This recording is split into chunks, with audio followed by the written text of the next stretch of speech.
오늘 열왕기하 말씀 24장입니다. 8절로 20절까지 말씀 같이 읽습니다. 시작. 여호야긴이 왕이 될 때 나이가 18세라 예루살렘에서 석 달간 다스리니라. 그의 어머니의 이름은 느후스다요 예루살렘 엘라단의 딸이더라. 여호야긴이 그의 아버지의 모든 행위를 따라서 여호와께서 보시기에 악을 행하였더라.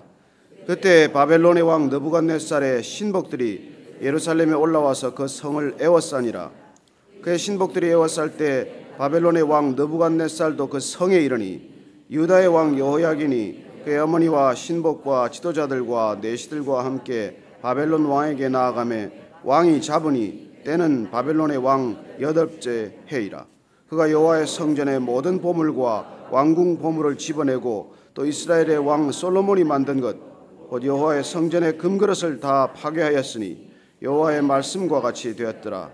그가 또 예루살렘의 모든 백성과 모든 지도자와 모든 용사 10,000명과 모든 장인과 대장장이를 사로잡아가며 비천한 자 외에는 그 땅에 남은 자가 없었더라.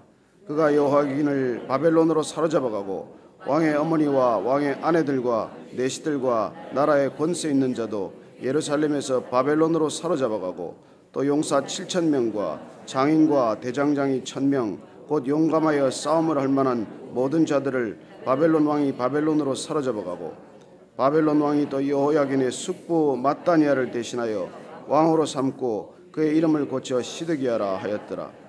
시드기야가 왕이 될 때 나이가 21세라 예루살렘에서 11년간 다스리니라. 그의 어머니의 이름은 하무다리요 리블라인 예레미야의 딸이더라. 그가 여호야김의 모든 행위를 따라 여호와 보시기에 악을 행한지라. 여호와께서 예루살렘과 유다를 진노하심이 그들을 그 앞에서 쫓아내실 때까지 이르렀더라. 시드기야가 바벨론 왕을 배반하니라. 아멘. 남유다가 멸망을 향해서 정말 치닫는 모습을 보게 됩니다. 마지막 그 왕조를 버텨내야 할 왕들의 모습이 보면은 어쩌면 한결같이 그렇게 다 판단이 흐리고 또 일껏 요시야 왕이 그렇게 일구어 놓은 종교개혁의 어떤 기틀을 확고히 다지지 못한 채 다시 또 타락의 길로 그렇게 줄다름치는지 이렇게 이해가 안 갈 정도죠. 그러나 사실 우리가 그 당시 국제 정세를 보면 또 일견 이해할 수 있는 상황이기도 해요. 늘 그 애굽과 그 옆에 그 아수르나 바벨론 간의 갈등 때문에 그야말로 그 마지막 남유다의 역사는 늘 애굽 편이어야 하느냐 아니면 아수르나 바벨론 편이어야 하느냐 그 갈등이 늘 그치지 않았던 것이죠. 그야말로 국제 정세가 늘 그렇게 이렇게 균형이 깨어질 때마다 어느 쪽에 붙어야 어느 쪽에 줄을 서야 이게 내가 살아남느냐 이것 가지고 고심하다가 사실 판단 자칫 그르쳐서 그렇게 어려움을 겪게 되는 것이죠. 오늘 우리가 읽은 본문 말씀은 유다가 바벨론으로부터 제2차 침공을 당하는 그런 모습입니다. 1차 침공은 이미 보면은 BC 605년에 한 차례 침공을 받았죠. 그 당시는 바벨론이 직접 침공하지 않았습니다. 어쩌면 그 주변 국가들의 연합 군대를 만들어서 유다를 침공했었고 그때 다니엘과 세 친구들이 끌려가는 그런 1차 침공을 당했었죠. 그러나 국제 정세가 잠시 혼미스러워지면서 갈그미스 전투에서 다시 또 애굽이 그렇게 버텨내는 바람에 어쩌면 또 판단이 흐려진 것이죠. 또 애굽으로 가야 하나? 그리고 우리가 세상을 바라보면 늘 그렇습니다. 여기 가야 되나 저기 가야 되나? 이 줄을 서야 되나 저 줄을 서야 되나? 이게 힘인가 저게 힘인가? 그런 그 이렇게 끊임없는 갈등과 방황에서 벗어날 길이 없어요. 여러분 인생의 줄 여기저기 바꿔 서는 사람 뭐 그렇게 안전한 길로 가는 게 아니지 않습니까? 그냥 우리가 주님께 줄 섰으니까 하나님 한 분 바라보고 곧장 간다는 것이 그게 정답인 줄 알면서도 그러나 육신인지라 이쪽에 가야 이쪽을 우리가 택해야 조금 내가 좀 안전한 길인가? 이 사람과 가야 조금 더 이렇게 좀 여러 가지 형편이 나아지는 길인가? 이런 것들을 우리가 끊임없이 저울질하기 때문에 그렇게 나라까지도 어려움을 겪은 것이죠. 그리고 더더군다나 본인의 이 전반적인 상황 자체에 대한 인식이 문제인 것이죠. 왜 이 지경에 이르렀는지 문제 진단이 잘못되기 때문입니다. 여러분, 진단이 잘못되면 처방이 무슨 소용이며 진단이 잘못되면 약을 먹은들 무슨 소용이 있겠습니까?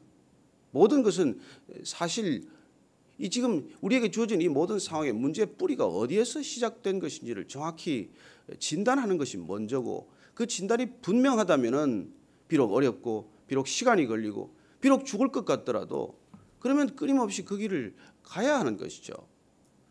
그러나 가는 길 자체가 어렵고 개혁이 어렵고 개혁을 지키는 건 더 어렵고, 그래서 늘 또 떠났던 타락의 길로 그렇게 되돌아가는 것을 봅니다. 그 짧은 기간 동안 왕들이 끊임없이 다시 또 요시야 왕이 기껏 일궈놓은 개혁의 터전을 다 버리고 다시 또 우상 숭배의 길로 다 이렇게 버렸던 그런 그 과거로 또 되돌아가는 것을 보는 것이죠. 어쩌면 우리 신앙도 꼭 마찬가지 여정입니다.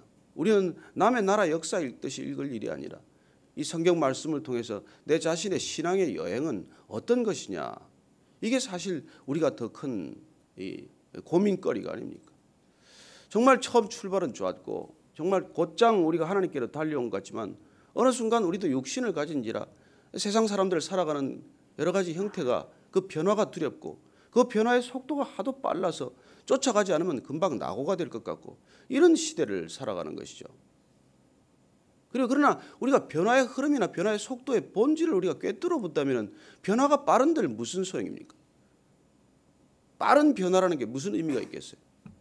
여러분, 가는 방향이 틀렸다면 빨리 간들 무슨 소용이며 가는 목적이 잘못됐다면 변화한들 그 변화의 진정한 가치가 무엇이겠습니까?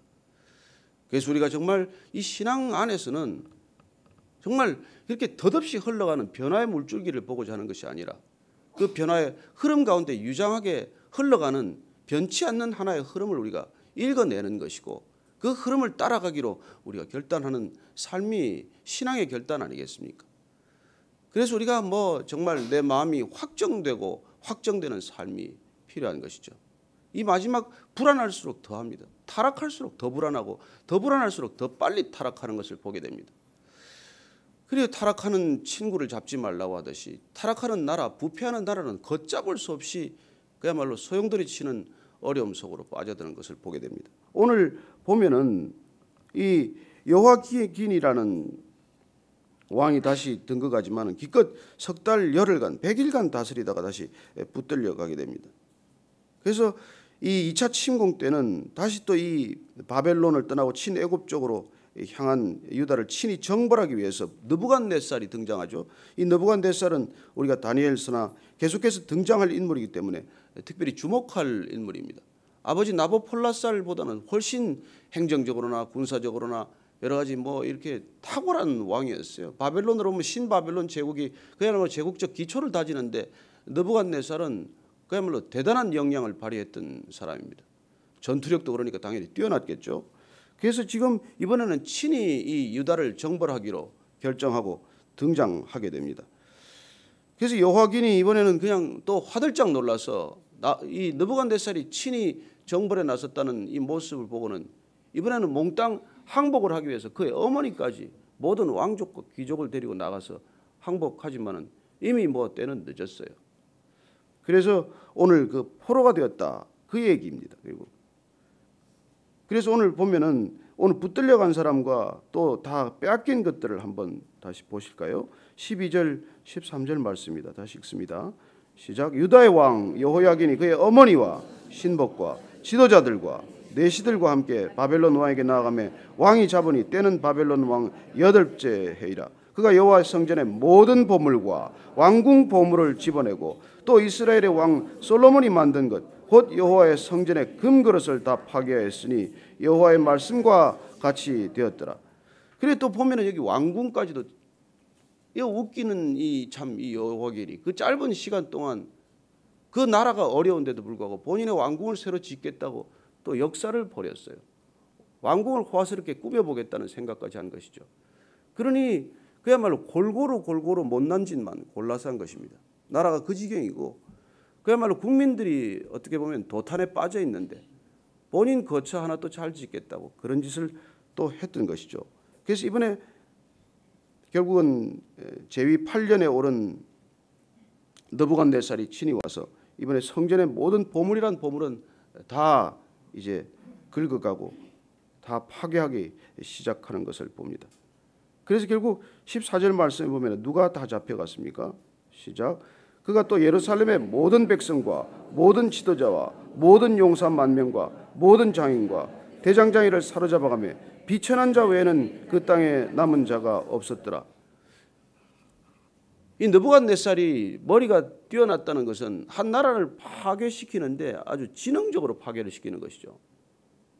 그리고 백성들을 옮기는 이주 정책은 아수르도 그런 정책을 폈지만은 그 나라의 지도층을 몽땅 포로로 삼는 것입니다. 그래서 오늘 보니까 뭐 왕과 귀족들은 대부분 다 잡혀가는 것을 보게 됩니다. 여러분, 한 나라가 그래도 국정 운영을 해가기 위해서는 필요한 최소한의 지도층이 있어야 되는 거 아닙니까? 근데 그 지도층을 몽땅 사로잡아서 이렇게 바벨론 땅으로 끌어가 버리는 것이죠. 오늘 보니까 기술자들까지 다 데려갑니다. 용사 10,000명. 그러니까 훈련받은 전투병력들도 자기 군대에 편입시키기 위해서 다 데려갈 뿐만 아니라 나라에 어떻게 보면 기초적인 산업 기반 시설을 이끌어가야 될 그런 전문직이라든지 그런 기술직이라든지 이런 사람들까지 몽땅 다 끌어가 버린 것이죠. 옛날에 임진왜란 때 일본 군들이 와가지고 이게 남쪽에 있는 우리 도공들을 다 사로잡아갔어요.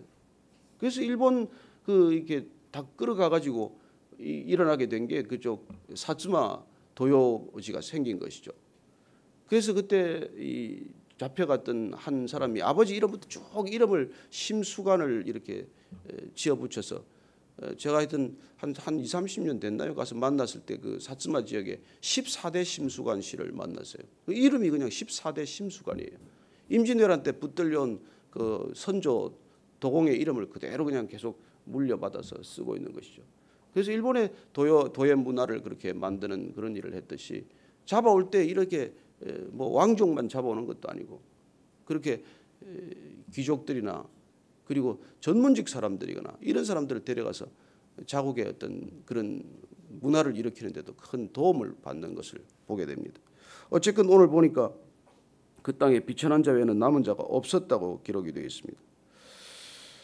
그래서 오늘 그 15절 16절은 되풀이해서 그 사람들 중에 이 얘기를 지금 누구누군지를 다시 한번 알려주고 있죠. 그래서 16절을 보면은 또 용사 7,000명과 장인과 대장장이 1,000명 곧 용감하여 싸움을 할 만한 모든 자들을 바벨론 왕이 바벨론으로 사로잡아가고 그리고는 바벨론 왕이 또 여호야긴의 숙부 맏다니아를 대신하여 왕으로 삼고 그의 이름을 고쳐 시드기야라고 하였더라. 오늘 보니까 또 이 요시야의 아들 중에 맏다니아를 택합니다. 그래서 맏다니아라는 그 요시야의 아들을 이름을 다시 또 시드기야로 고쳐 부르는 것을 봅니다. 여러분, 결국은 이 이스라엘 왕조가 남북이 다 멸망해 가는 것을 보면서 여러분들은 어떤 생각을 하십니까? 이 이스라엘 백성들이 어떻게 하나님께서 빚어오신 백성인데 어떻게 이끌어오신 백성인데 이렇게 처참하게 노예로 포로로 끌려가느냐는 것이죠.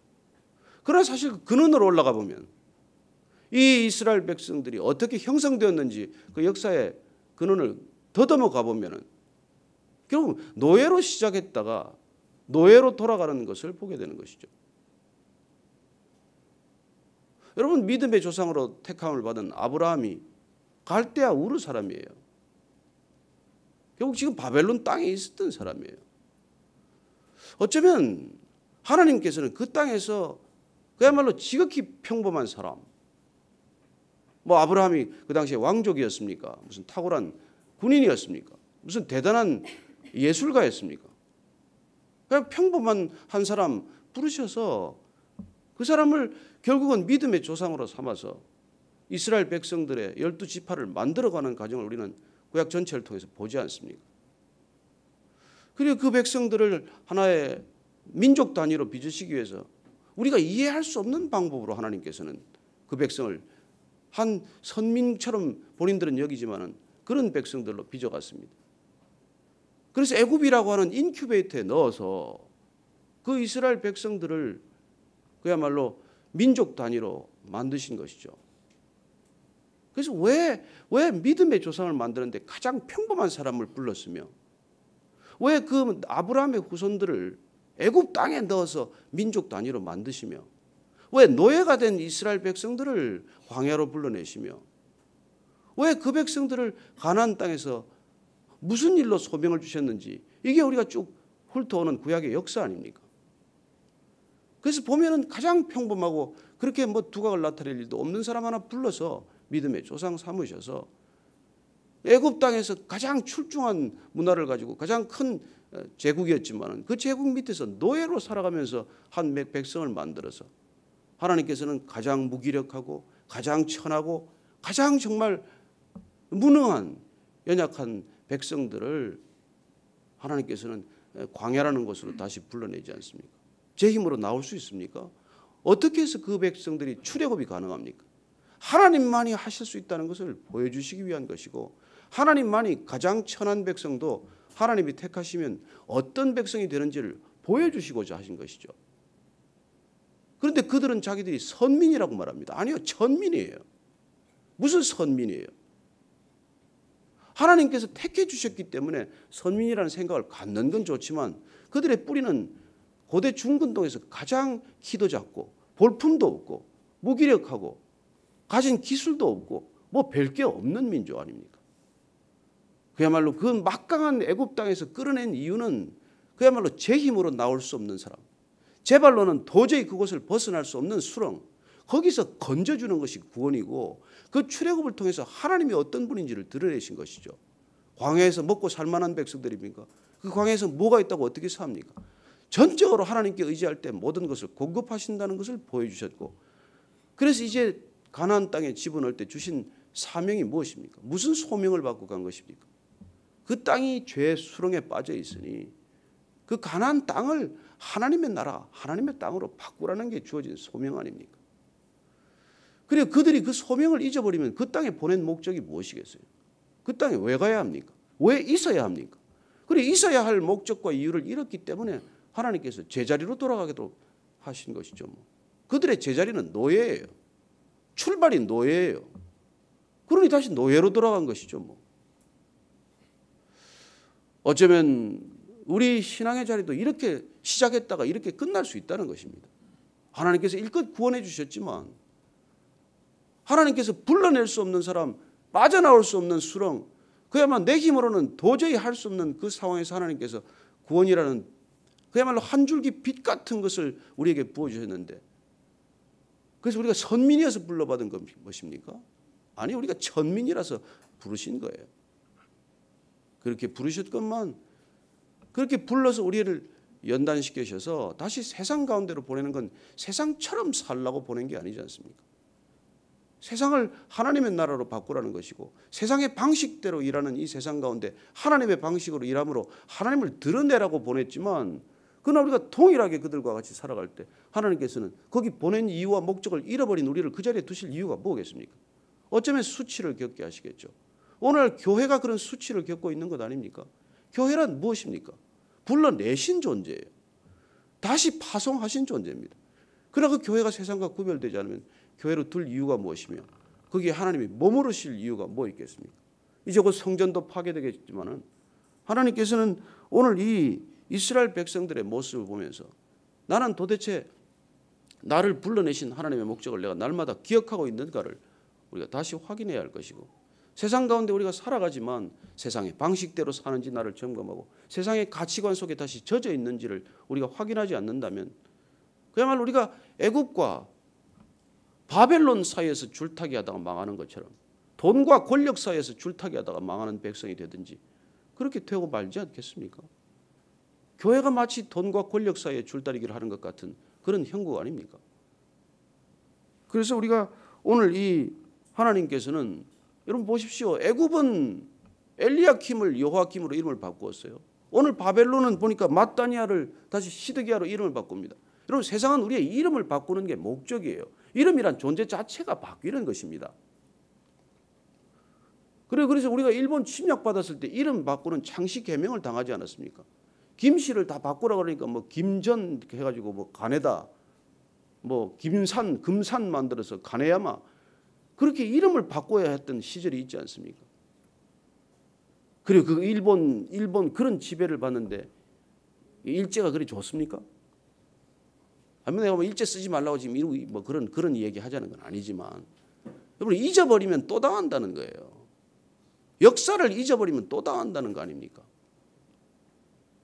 이 백성들이 다시 과거로 돌아가는 이런 엄청난 일을 저지르고 있습니다. 기껏 정전 뭐 한 60년 지났다고 다 까마득히 잊어버리고 말이죠. 여전히 이 나라는 전쟁 상태예요. 휴전이란 전쟁 잠깐 쉬는 거 아닙니까? 그래서 지금 저는 이 땅에 보면은 말이죠. 이게 뭐 간첩이 뭐 몇만 명이라는데 도대체 우리가 깨어 있는지 잠들어 있는지 아무도 모를 일이에요. 정부 고위층 곳곳에 간첩이 있다고 하는데 우리가 뭐 알기나 합니까?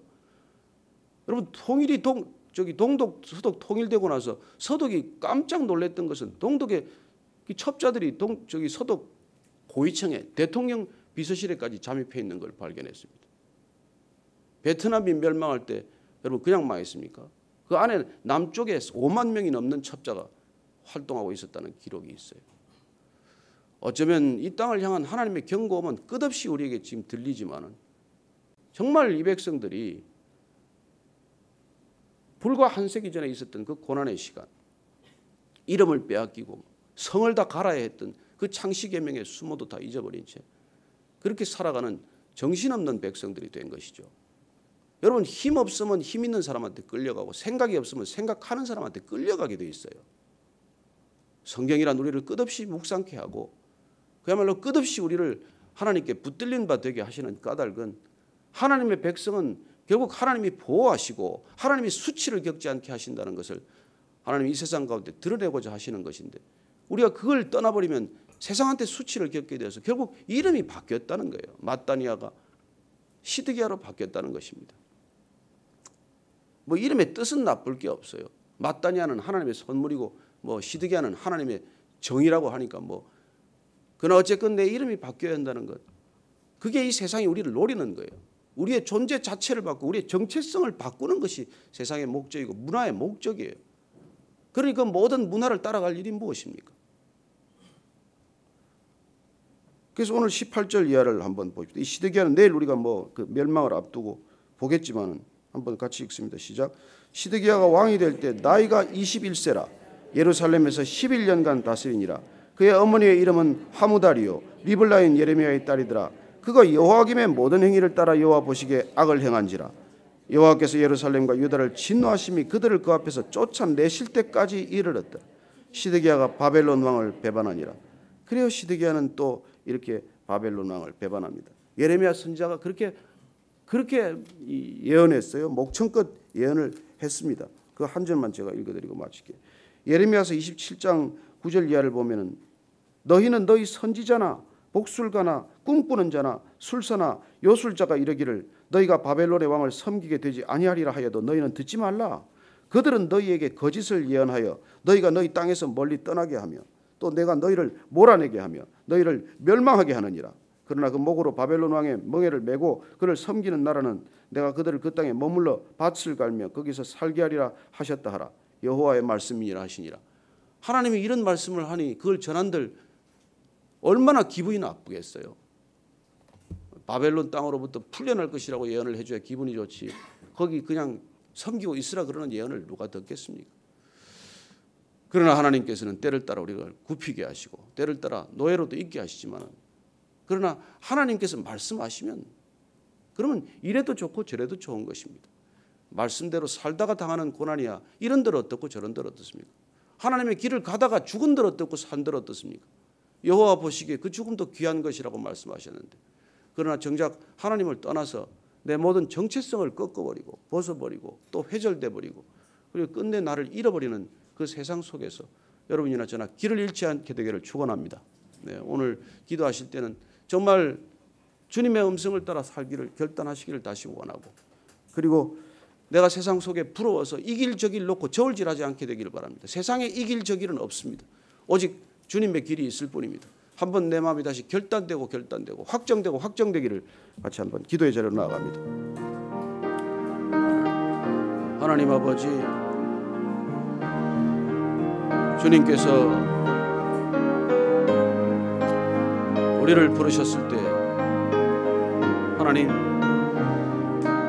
좌로나 우로나 치우치지 말라고 부르셨는데 우리는 늘 좌로 치우치거나 아니면 우로 치우치는 습관 속에 삽니다. 주님, 치우치지 않게 하여 주옵소서. 오직 여호와의 길, 주의 길, 하나님의 길, 말씀의 법도를 따르는 저희들 되게 하여 주옵소서. 주야로 말씀을 묵상하되 세상을 묵상하지 않고 주야로 하나님의 말씀을 묵상하는 우리가 되게 하여 주옵소서. 그래야 주의 길 벗어나지 않는 하루가 되게 하여 주옵소서. 하나님 아버지, 오늘도 세상 가운데 이 길인지 저 길인지 놓고 고민하는 하루가 아니라 좌로도 우로도 치우치지 않고 오직 여호와의 말씀의 길 따르는 저희들의 결단이 있게 하여 주옵소서. 이제는 십자가의 길, 영원한 길임을 보여주신 우리 구주 예수 그리스도의 은혜와 그 십자가의 끝이 하나님 나라임을 그렇게 우리에게 보여주시고 그 길로 맞아주시는 하나님 아버지의 크신 사랑과 날마다 세상을 저울질하는 우리의 시선을 들어 십자가의 길 바라보게 하시는 성령님의 인도하심과 교통하심이 이 자리에 앉아 있는 우리 모두가 시드기야처럼 이름이 바뀌는 존재가 아니라 하나님께서 불러주신 그 이름, 영원한 이름 우리가 지키기로, 그리고 그 이름을 따라 살기로 결단한 이 자리에 고개 숙인 모든 하나님의 자녀들 위해 지금부터 영원까지 함께 하시기를 축원하옵나이다.